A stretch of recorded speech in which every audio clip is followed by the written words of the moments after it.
Boa noite a todos.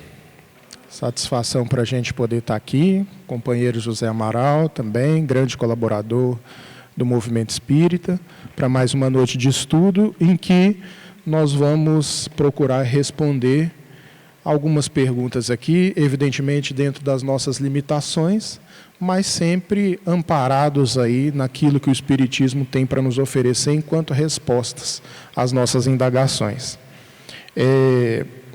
Primeira pergunta diz assim: boa noite, vi um artigo, um físico que dizia que teríamos crenças na exploração espacial se conseguíssemos desvendar os mistérios de várias dimensões que nos rodeiam. Existe alguma ligação entre a física moderna e o espiritismo com o estudo das dimensões espirituais? Estudo a respeito da física moderna, estudos relacionando a física moderna com as várias dimensões espirituais do ponto de vista científico, reconhecido pela comunidade internacional? Creio que não. Mas da física moderna, do universo subatômico, dá para a gente fazer várias inferências daquilo que André Luiz trouxe para nós, em termos de informações a respeito da física, antes mesmo das descobertas da física moderna. Então, se você pega um livro chamado Mecanismos da Mediunidade, que é um livro em que André Luiz ele explora o universo subatômico, ele vai trazer ali muitas informações a respeito do átomo e do que o átomo representa do ponto de vista espiritual, que a física moderna só foi reconhecer tempos depois. Então, por exemplo, se a gente for analisar o átomo, eu não sou físico, tá, gente? Então, assim, a minha autoridade para falar disso é um pouco limitada. Mas tudo que a gente fala aqui está gravado, E pode ser conferido, pode ser checado, Então, o que acontece? Se nós formos estudar o átomo, o que menos você vai poder identificar no átomo ali é matéria. Quer dizer, não existe matéria, se a gente parar para analisar em última instância. Não existe matéria desse ponto de vista. O que existe e que a gente considera como matéria é aquilo que André Luiz colocou como sendo luz coagulada. Olha que nome chamativo para nós, luz coagulada. Ou seja, luz condensada é aquilo que André Luiz caracteriza como sendo a matéria. Porque existe a tríade universal que a gente conhece: Deus, Espírito e matéria. Então a gente não pode desprezar a matéria. Mas a matéria em si é uma forma espiritual condensada. Então, quando você olha para uma parede, ali está cheio de átomo. Você olha para o meu corpo físico, aqui também está cheio de átomo. Só que se a gente for investigar esse universo do microcosmo, a gente vai perceber que não existe quase nada de coisa sólida, palpável. É um conglomerado de energia. Nós somos um conglomerado de energia. Isso, a física moderna e André Luiz está totalmente de acordo. Tá? Então, quer dizer, estudos a respeito dessa ligação, eu, para ser sincero com vocês, nunca fui atrás de pesquisar um artigo científico de alguém que tenha se debruçado sobre esse assunto e tenha publicado, num sentido mais contemporâneo. Mas nós tivemos grandes nomes da doutrina espírita que se debruçaram sobre isso. Um deles se chama Hernani Guimarães Andrade, um grande pesquisador da doutrina espírita, que faz essa ponte entre a física e as revelações que o Espiritismo trouxeram para nós nesse sentido. Então, quando Allan Kardec ele coloca que o perispírito, por exemplo, é um corpo semimaterial, ele está falando algo que diz muito respeito a essas revelações da física. Ou seja, um pouco menos de matéria, o espírito se encontra desencarnado. Um pouco mais de matéria, o espírito se encontra encarnado. E dentro das várias dimensões que existe, o que a gente tem como notícia? Que quanto mais o espírito alcança um patamar evolutivo, né, mais significativo na sua trajetória de ascensão, menos matéria ele é portador, o seu envoltório apreende. Tá certo? Então, quer dizer, o mundo espiritual, o perispírito tem matéria, né? As colônias espirituais imediatas. Se a gente for avançando nas dimensões espirituais superiores, o espírito vai perdendo cada vez mais matéria nessa ascensão evolutiva. Até que finalmente chegue a um ponto em que não há mais matéria. O que há é espírito. E aí vocês me perguntam o que é o espírito. Eu não sei dizer. Quais elementos compõem o espírito? O livro dos espíritos só nos coloca que espíritos são seres inteligentes da criação. Mas a definição de espírito em si, para poder trazer para vocês, é muito difícil a gente dar essa definição, né? Do que é o espírito, do que consiste o espírito. Né? Então, se a gente for pesquisando, se a gente for avançando no conhecimento, a gente consegue fazer muitas relações, sim, entre a física moderna e a doutrina espírita. Não sei se você quer acrescentar alguma coisa, Zé Mário. Eu não. Começou. Aqui, ó, tem uma pergunta, eu gosto de pergunta fácil assim, porque essa aqui a gente mais ou menos, né, começa. Uns falam doutrina espírita, outros falam espiritismo. Existe diferença? Quase nenhuma. É a mesma coisa, praticamente a mesma coisa. Só que a doutrina espírita é o conjunto de obras codificadas pela doutrina espírita. E o nome disso é espiritismo. Simples, curto e grosso. Aí, às vezes as pessoas confundem porque falam que o espiritismo é condenado na Bíblia, mas é um erro de tradução, porque lá atrás os fenômenos espirituais existem de todos os tempos. Aliás, todos os livros sagrados das religiões, se você retirar os fenômenos espirituais desses livros, eles desmontam, já não há sustentação. O que sustenta os livros sagrados são os fenômenos espirituais.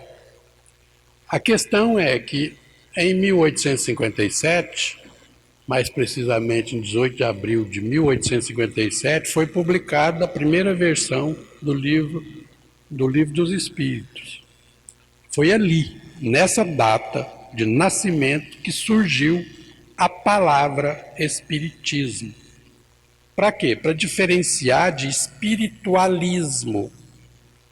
Toda doutrina que aceita algo além da morte, para além da morte, que sobrevive à morte do corpo físico, é uma doutrina espiritualista. Mas a doutrina espírita é espiritualista, mas com um enfoque diferente. Ela resgata o espiritualismo da época, né, do século XIX, resgata e dá significação diferenciada. É por isso que o nome passa a ser espiritismo, que é a doutrina oriunda dos espíritos, que foram os espíritos que ajudaram a codificar a doutrina espírita. Só por Jesus entraremos no reino dos céus ou haverá outros caminhos? Só por Jesus. Mas nós temos que entender que esse só por Jesus implica também em outros caminhos. Em que sentido que eu estou falando?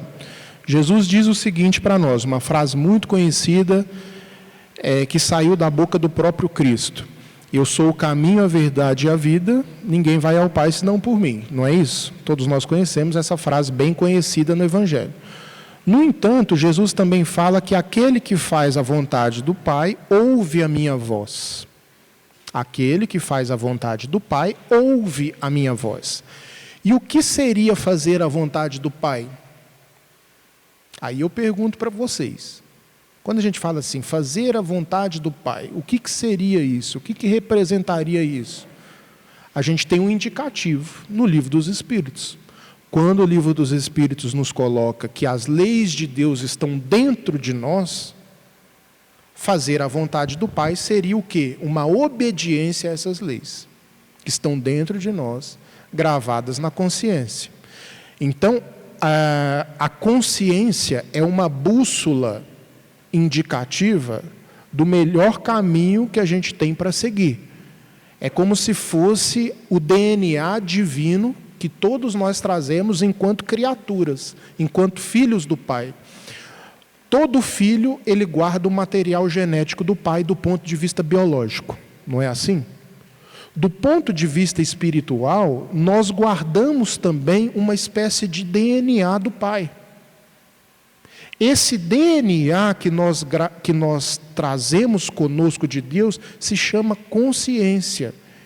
E nela existe todo o caminho, todo o roteiro que o espírito precisa seguir para que ele possa ouvir a palavra de Jesus, nesse sentido que ele disse. Aquele que faz a vontade do Pai, ouve a minha voz. Então, quando a gente coloca assim, que não haverá outros caminhos senão do Cristo, nesse sentido sim. Então, por exemplo, você tem lá um budista, que segue os ensinamentos do Buda, totalmente concordante com os preceitos da doutrina espírita. Aliás, do cristianismo, né? É claro que existem distorções, mas as distorções existem também dentro do próprio cristianismo, né? Mas você tem lá um budista, você tem um hinduísta, você tem um seguidor do Islã, que segue os preceitos da própria consciência enquanto indicativo desse roteiro evolutivo, dessa bússola, desse DNA que a gente tem, é um caminho que a gente está seguindo de evolução pelo Cristo. Porque a doutrina espírita nos coloca que ao redor da evolução humana, em todo o orbe, o Cristo conta com colaboradores da evolução. Então, se você vê lá, na Grécia Antiga, Sócrates, um colaborador do Cristo. Lao Tse, um colaborador do Cristo. Confúcio, um colaborador do Cristo. Né? Buda, Siddhartha Gautama, um colaborador do Cristo. E assim, a humanidade inteira nunca se encontrou desamparada, no sentido de roteiros que trazem luz à consciência humana. Porque quando a gente fala assim, que o caminho a seguir está na consciência, pode ficar um pouco vago também, né? Está ali na consciência. E como é que a gente sabe o que verdadeiramente fazer? Para a gente não ficar deixando a coisa solta no ar. Aí na pergunta 625 do Livro dos Espíritos, Allan Kardec ele é muito inteligente quando ele formula o seguinte: ora, se as leis de Deus estão na consciência, por que alguém precisa a revelar? Por que precisa de alguém revelar a lei de Deus se ela está na consciência de cada um? E aí qual que é a resposta da espiritualidade? Porque os seres encarnados guardam uma tendência em esquecê-la e menosprezá-la.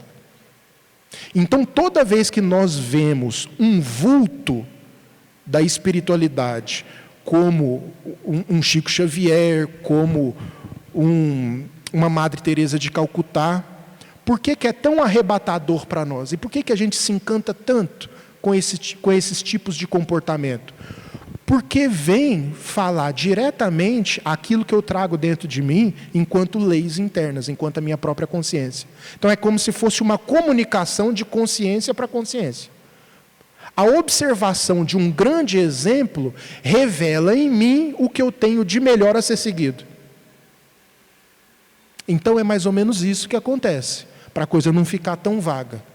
Então as leis de Deus estão dentro de nós, mas nós temos inúmeras revelações ao longo das nossas vidas que nos mostram moldes de comportamento que correspondem ao que é seguir essas leis, né? É por isso que é na pergunta a que eu citei, 625A.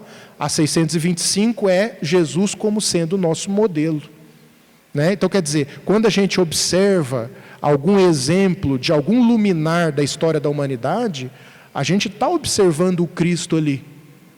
A gente está observando um modelo de comportamento a ser seguido. Então, quer dizer, a nossa consciência, ela não fica simplesmente entregue a nós mesmos dentro de um relativismo daquilo que a gente acha o que é o melhor a ser seguido, dentro de uma concepção egoística, particular nossa. A gente tem vários exemplos observáveis ao longo da nossa trajetória que nos arranca da zona de conforto e nos mostra um padrão ideal de comportamento.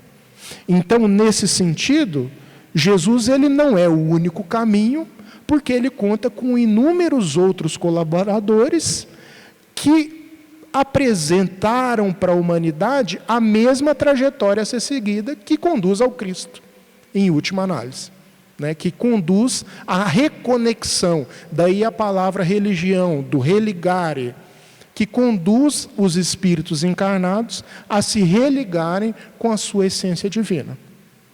Então, a gente precisa tomar cuidado, né, para que uma interpretação apressada não nos leve a uma postura sectária, né, em que somente o cristianismo tem razão e nenhuma outra escola religiosa, e que as outras escolas religiosas se encontram em erro, porque todas elas são concordantes entre si, né? E só para finalizar, Emmanuel, no livro Religião dos Espíritos, ele coloca que a essência de todas as religiões ela é convergente. A essência de todas as religiões ela é convergente. E um filósofo francês também chamado Pierre Teilhard de Chardin, ele coloca o seguinte, que tudo aquilo que sobe converge, e tudo aquilo que desce diverge. Então, naquilo que a religião representa como sendo essência boa, existe uma conexão entre todas elas, que a gente precisa compreender. É bom que vai servir de gancho. A perguntinha aqui é boa. Como fazer para lidar com as diferenças dentro da família? Porque sempre tem briga, discussão. Não, gostosura deve ser. É para isso mesmo. Você imagina, tenta imaginar uma família de 10 pessoas, tudo igualzinho. Pensa igualzinho. Não tem diferença. É a mesma coisa de você escutar uma orquestra feita de violino afinado no mesmo tom. Começa a arder no ouvido. O som começa até a arder no ouvido da gente. A necessidade de reencarnar entre os diferentes, mesmo, principalmente dentro da família, é exatamente para a gente exercitar o processo da evolução. Sem essa diferença, não há como construir uma harmonia. Isso é conceito de música. Para você ter uma harmonia perfeita, você tem que ter vários instrumentos, cada um com um som característico. E quando o maestro puxa o primeiro acorde, o som sai igual, unido. O som, você reconhece o violino, você reconhece o oboé, você reconhece o violoncelo, você reconhece, todos estão ali fazendo um som, mas em harmonia. A gente reencarna entre as pessoas diferentes exatamente porque só assim a gente consegue entender essas diferenças, e com essas diferenças eu aprendo a me conhecer e a trabalhar a minha evolução. O problema é que quando a gente chega na família, a gente prefere brigar do que harmonizar. A briga é mais fácil. Muito mais fácil brigar do que você sentar perto de um irmão e falar assim, vem cá. Você pensa dessa maneira, eu penso dessa maneira. Qual a vantagem da maneira que eu penso e qual a vantagem da sua maneira de pensar? Vamos juntar as duas maneiras de pensar e aí a gente se transforma numa coisa muito melhor, tanto para mim quanto para você. Mas quem que falou que a gente vai fazer isso? A gente prefere simplesmente querer impor o nosso modo de ser, a nossa maneira de pensar, em cima dos outros. Isso é o quê? Egocentrismo, egoísmo, orgulho. São as chagas da humanidade se manifestando em nós. No dia que você começa a entender a lógica da vida, essas diferenças vão ser extraordinárias para você aprender coisas a seu respeito. Não tem nada mais gostoso quando você percebe que tem alguém que pensa diferente de você, que te chama a atenção e você já fica ali de olho. Aquele que tem maturidade já para aprender as coisas, que está sempre tentando aprender as coisas, dá um valor muito grande para essas discrepâncias que existem na forma de viver. Por quê? Porque é enriquecedor. Ajuda todos a pensar de forma diferente. Eu me lembro de um palestrante que teve aqui certa vez e falou: a gente precisa de aprender a fazer a soma mágica. 1 mais 1 é igual a 4. Na família a gente tem que aprender essa soma mágica. 1 mais 1 é igual a 4. Eu venho com o meu conhecimento, o Ives vem com o conhecimento dele. 1 mais 1. A gente debate, discute, coloca as ideias e depois, quando eu saio e vou para minha casa, eu tenho a minha ideia, mais a ideia que eu adquiri porque aprendi com o Ives. Então eu vou já são dois modos de ser que eu conheço. E o Ives, se ele também tem maturidade para aceitar isso, ele vai para casa com o que ele tinha, mais o que ele aprendeu da nossa conversa. 1 mais 1 é igual a 4. Aí potencializa o conhecimento humano, potencializa cada vez mais a nossa relação de vida. Mas, na família, a gente tem que lutar com força, com fé, para a gente desmontar a estrutura egóica, a estrutura de orgulho que existe em nós. Porque as pessoas, às vezes, negam o saber do outro, porque acham que a maneira do outro pensar não vale a pena, mas sim a sua maneira de pensar que tem que ser colocada em prática por todos. Aí, obviamente, todo mundo vai lutar. E aí começa literalmente a ralação. As relações são ralações diárias e às vezes machuca. A doutrina espírita explica para a gente, aprenda a se amar. Muito longe do que a doutrina espírita pede para a gente, quando a gente está nessa condição de apenas valorizar a briga, a discussão, a desavença. Construir a harmonia é a gente aprender a lidar e vivenciar na prática cotidiana, a única coisa que Jesus vem ensinar para nós: amai-vos uns aos outros como eu vos amei. Não é como o Chico do boteco ali vai amar, não. É como Jesus amou. E como Jesus amou é muito além daquilo que a gente é capaz de entender. Mas começa a partir da compreensão de que, se eu estou junto nessa família, não existe endereço errado. Um projeto reencarnatório tem sempre o endereço correto para a pessoa estar ali, porque ela vai aprender muita coisa e pode ensinar muita coisa. Quem aprendeu, quem entende isso, quem coloca isso na prática, se transforma num bom cristão, num bom espírito. O tempo no mundo espiritual é igual ao nosso aqui? Igualzinho. A questão é que a percepção do espírito a respeito do tempo muda no mundo espiritual.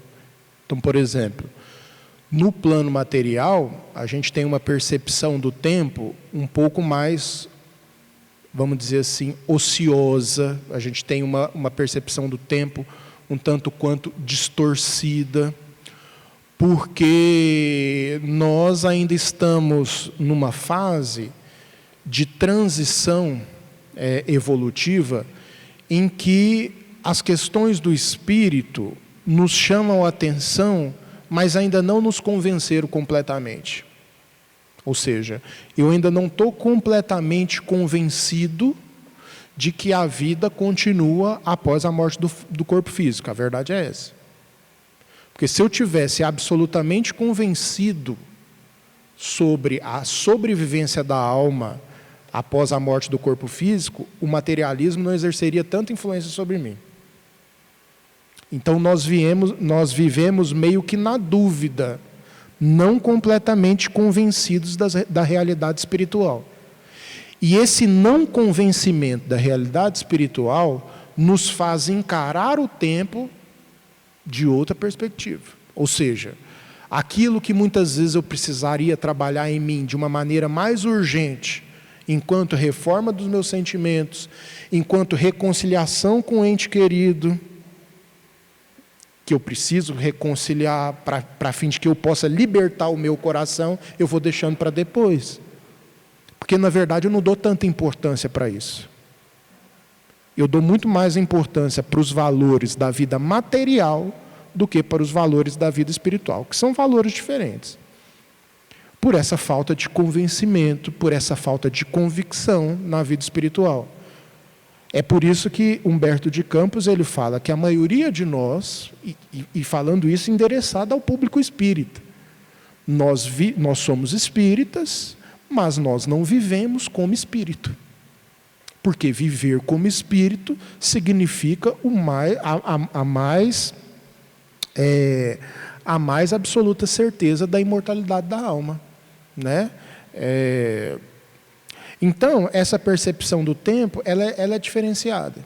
E também no mundo espiritual, que o espírito ele leva consigo toda a bagagem que ele acumulou no plano físico sem nenhuma modificação, essa percepção ela continua distorcida por algum tempo. Só que no mundo espiritual, o espírito que ele ainda não se conscientizou, ele pode passar anos num turbilhão de consciência, sem entender a sua própria condição, como se tivesse passado alguns dias. Entende? Tamanha a capacidade do ser mentalmente adentrar abismos sombrios de si mesmo. A gente tem essa capacidade de, do ponto de vista mental, entrar em determinados abismos de sombra que a gente traz em si mesmo, de difícil superação. E isso se intensifica com o mundo espiritual. Por quê? Porque na vida material a gente meio que vive iludido a respeito dos nossos próprios valores. Então muitas vezes eu estou dentro de um buraco sem me dar conta que eu estou dentro de um buraco. Eu estou achando que eu estou arrebentando. Só que eu estou no fundo do poço. Por quê? Por conta dessa questão da distorção que a vida material apresenta para nós. Né? Às vezes a pessoa acha que está bem, porque achar é diferente de estar com a verdade e vivendo a realidade, só que ela não está nada bem do ponto de vista espiritual.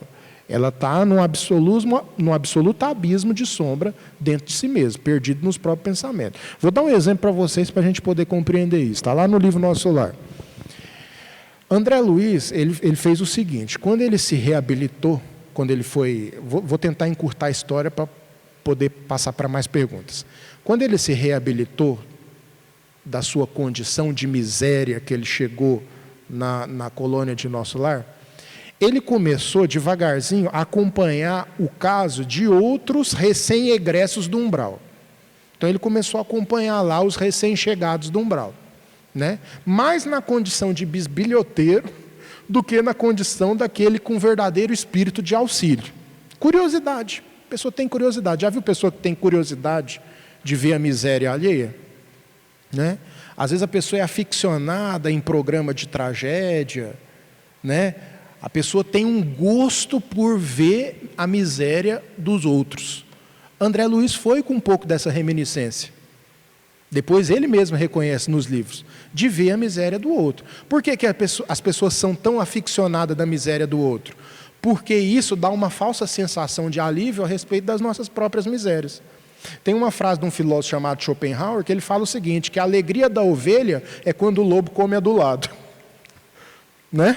Então quer dizer, o lobo pegou a ovelha do lado. Nossa, graças a Deus não foi eu. Então é uma falsa sensação de alívio. E André Luiz estava acompanhando ali os recém-chegados do umbral, e aí ele viu uma senhora distinta. Ela não estava tão maltrapilha, com cabelo eriçado, igual aqueles outros recém-chegados do umbral, que apresentavam determinadas características, né, do ponto de vista perispiritual, físico, né, quando chegava lá em nosso lar.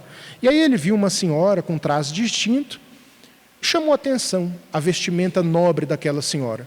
Ele chegou para ela e falou assim: aqui,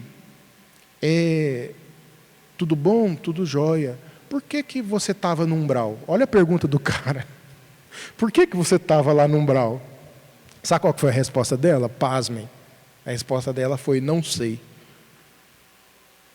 Olha o que a falta de autoconhecimento faz com a gente.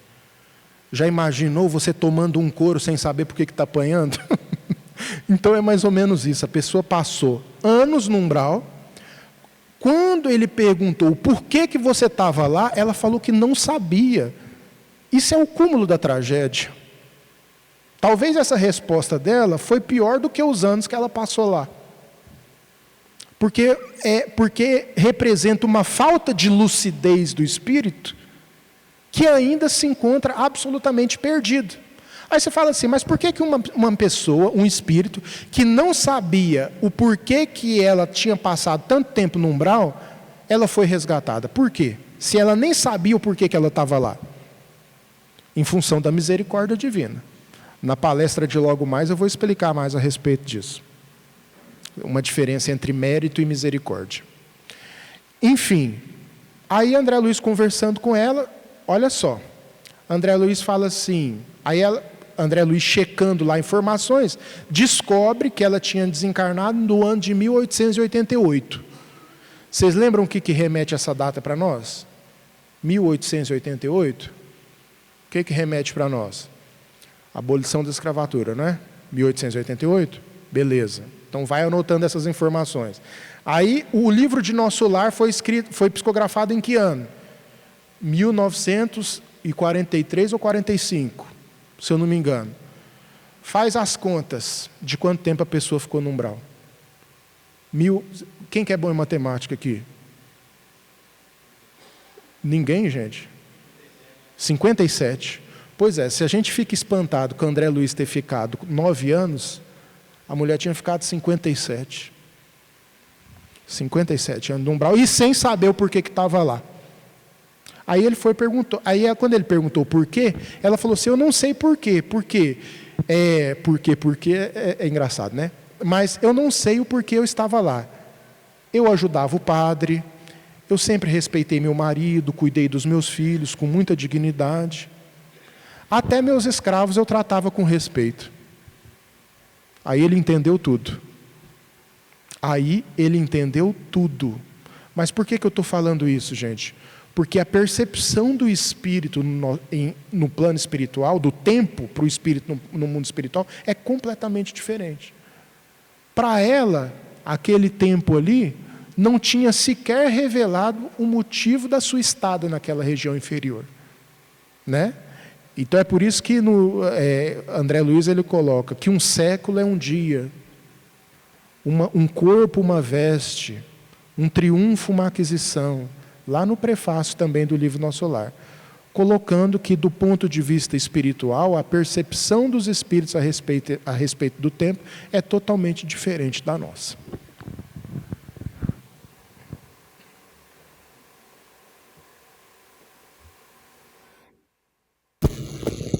Sou espírita há muitos anos.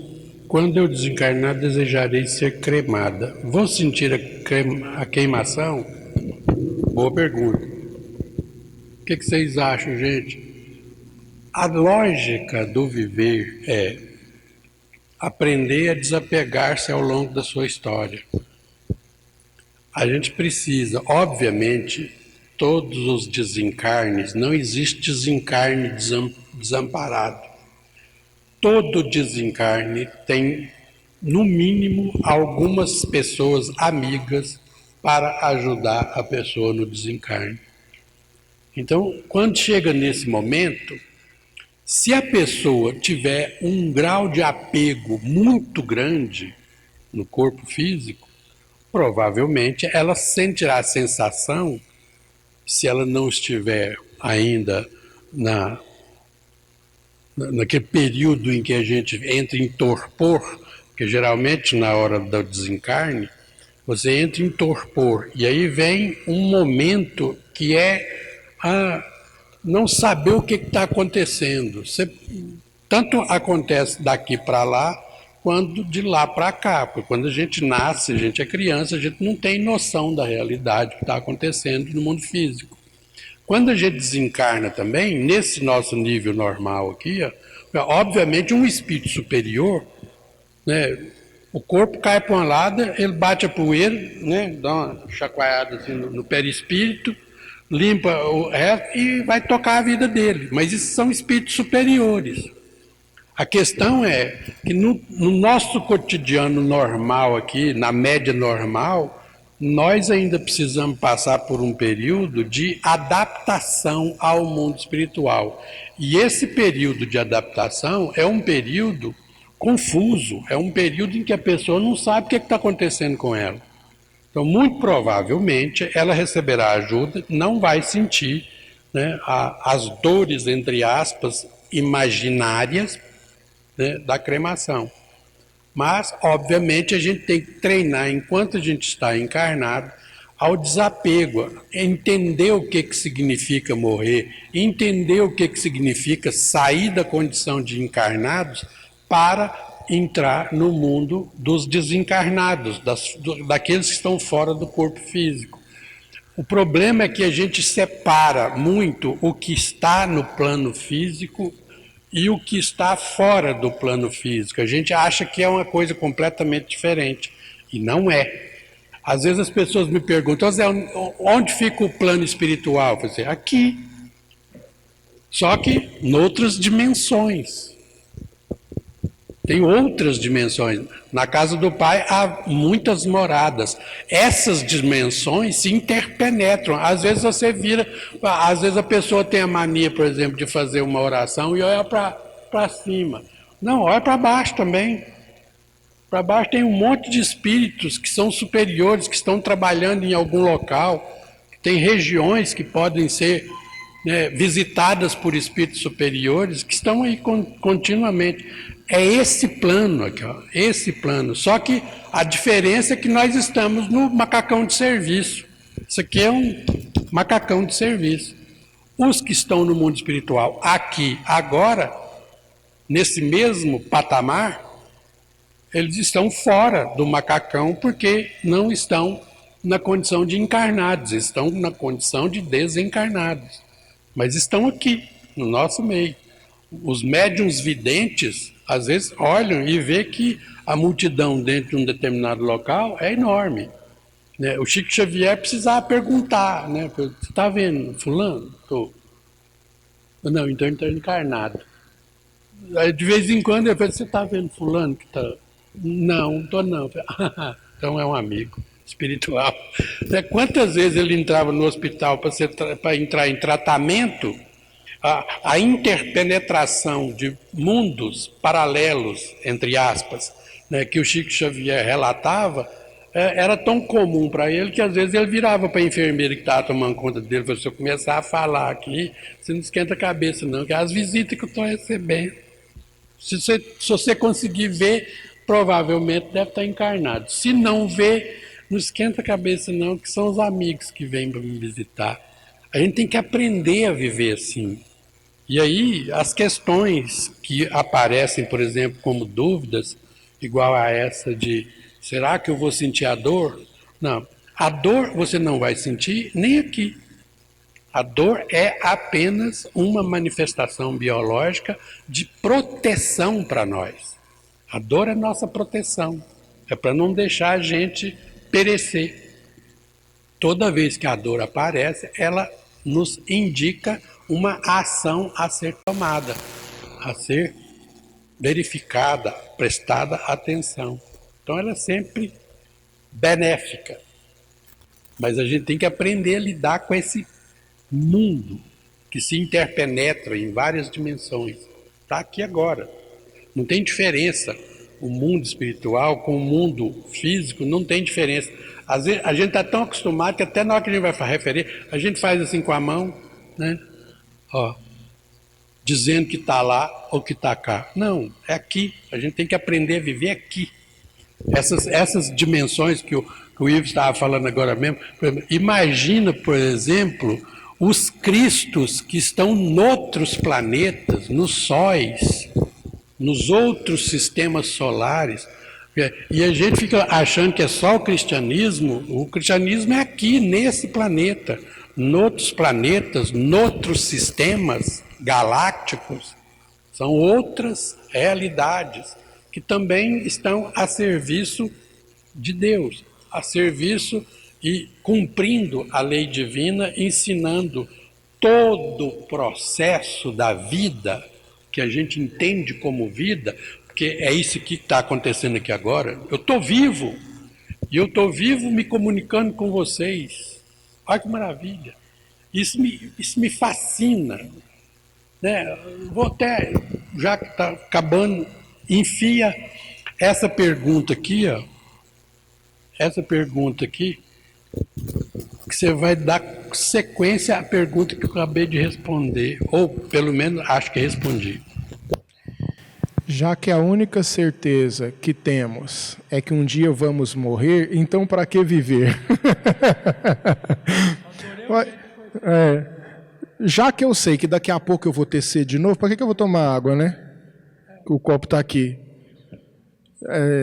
Já que eu sei que eu vou dormir... Todo dia eu penso isso, é porque é o seguinte, não, agora mesmo eu já vou ter que lavar as vasilhas, né? Para que eu vou lavar as vasilhas se eu vou sujar elas de tarde? Então já deixa ali mesmo, que aí tem toda a explicação. Tem toda a explicação. Se eu já... Se eu olho no relógio, né, aqui para ver as horas, eu sei que o tempo... Vou ter que olhar daqui a pouco de novo. Para que eu vou olhar de novo no relógio? Né? Quer dizer, é uma pergunta que ela traz várias respostas, mas o que acontece? A certeza de que você sabe de alguma coisa não significa que você deva desistir de buscá-la. Né? A certeza que... Né? Então, assim, você sabe que se você vai sentir sede de novo, não significa que você deve desistir de buscar o copo d'água para se saciar de novo, né? Porque você vai sentir sede de novo e tudo mais. Então, quando você coloca que sabemos que a gente vai morrer, para que viver, você está tendo uma perspectiva absolutamente materialista. Como se morrer fosse acabar tudo, né? Sendo que, se a gente for parar dentro da doutrina espírita, o que a gente aprende é que a verdadeira vida nem é essa que a gente está. Né? A verdadeira vida nem é essa. Essa que é a condição. Às vezes, teve uma vez que uma pessoa fez essa pergunta para mim, falou assim, já que a gente vai morrer mesmo, por que a gente tem que viver? Será que vale a pena viver? Eu falei assim, eu também penso assim, mas o problema é que nós já estamos aqui. E se nós estamos aqui é porque fomos criados. E eu tenho uma péssima notícia para você. Nós somos imortais. Tem isso, né? Então, você vai perder tempo, porque se você tirar a sua própria vida, você vai chegar do outro lado e vai ver que não tirou. E o pior, se você tirou a sua vida por causa de algum problema que você não conseguiu resolver ou acha que está difícil de resolver, na hora que você estiver do outro lado é que você vai olhar e falar assim, gente, agora tem dois problemas. Primeiro, eu tinha condição de resolver o meu problema enquanto eu estava encarnada. Agora...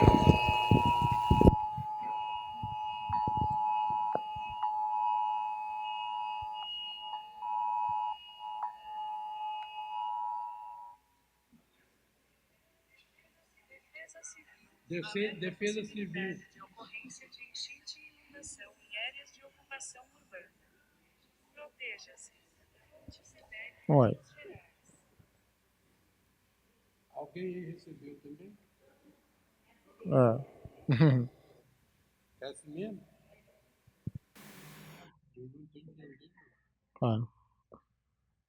Mas dando continuidade aqui ao que o José estava falando, essa questão da perspectiva materialista por trás da pergunta, ela é bastante problemática, né? Então, assim, o ato de viver, né, é como se você falasse assim, ó, vou dar um outro exemplo. Se Deus já sabe das minhas necessidades, por que eu vou fazer uma oração, por exemplo? Né? Deus não é onisciente, Deus não sabe das minhas necessidades, então para que eu vou fazer oração? Então, cabe também nessa pergunta. Sabe por que a gente faz oração? Para a gente se colocar numa condição de treinamento para poder receber as dádivas divinas. Então, a oração, ela é uma posição de humildade, primeiramente, e através do momento em que o Espírito vai estar treinando a sua comunicação com Deus. Então, existe um propósito naquilo. Assim como existe um propósito na vida. Porque essa pergunta aqui, para ela estar melhor elaborada, é o seguinte: por que eu existo em vez de não existir? Isso. Também seria uma... Eu ia chegar lá. Seria uma pergunta filosófica mais interessante, né? Por que eu existo ao invés de não existir? Essa pergunta eu não sei responder. Por quê? Porque isso aí, ela está relacionada a planos da providência divina que por hora eu não sei sondar. Nem eu. Não é para mim. Então é mais ou menos por aí. Eu acho que a questão é exatamente essa. É uma questão extremamente filosófica. Se vai acontecer mesmo, então por que continuar? Aí vem a maturidade ética da pessoa, aí vem a maturidade de entender o que está acontecendo, a maturidade da fé, a maturidade do conhecimento, a maturidade do sentimento em que essa pessoa tem diante da vida.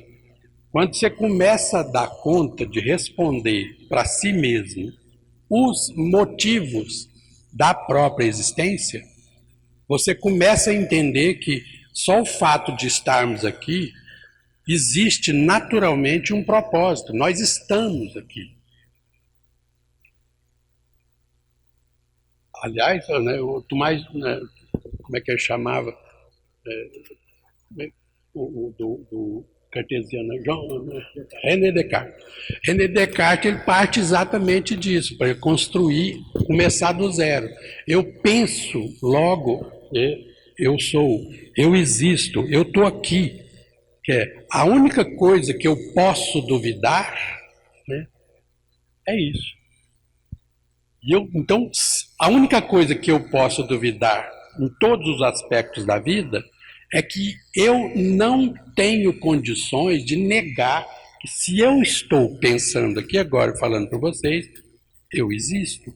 E essa existência começa todo o alicerce de construção. E aí, obviamente, você vai desembocar na vida, no que é o viver. Obviamente, eu trabalhei numa reunião mediúnica que a gente fazia reconstrução, era especializado em fazer reconstrução de perispíritos de pessoas que se suicidaram. A reconstrução, que às vezes a pessoa tomava veneno, destruía todo o aparelho, né, digestivo a partir da garganta, então a pessoa chegava grunhindo numa reunião. Aí, 3, 4, 5 sessões na reunião, ia se reconstruindo o perispírito dela até que ela pudesse falar alguma coisa. E quando ela conseguia falar, já balbuciar qualquer coisa, assim, eu agradeço a vocês e eu agora acho que entendi que a vida é o maior presente que Deus pode nos oferecer. E atentar contra ela é um gesto das piores ingratidões que podem acontecer. Deus abençoe vocês. E simplesmente esse tipo de situação ensinava para a gente o valor da vida. Não dá para jogar fora uma coisa tão graciosa, bonita de se viver. É por isso que a gente se encanta quando a gente assiste um filme, num ato heróico, numa simples palavra, de uma dona de casa estendendo roupa no varal com uma criança do lado brincando. Quer dizer, são cenas. Quem consegue dar valor à vida faz assim, gente, é bonito demais viver, é lindo demais viver.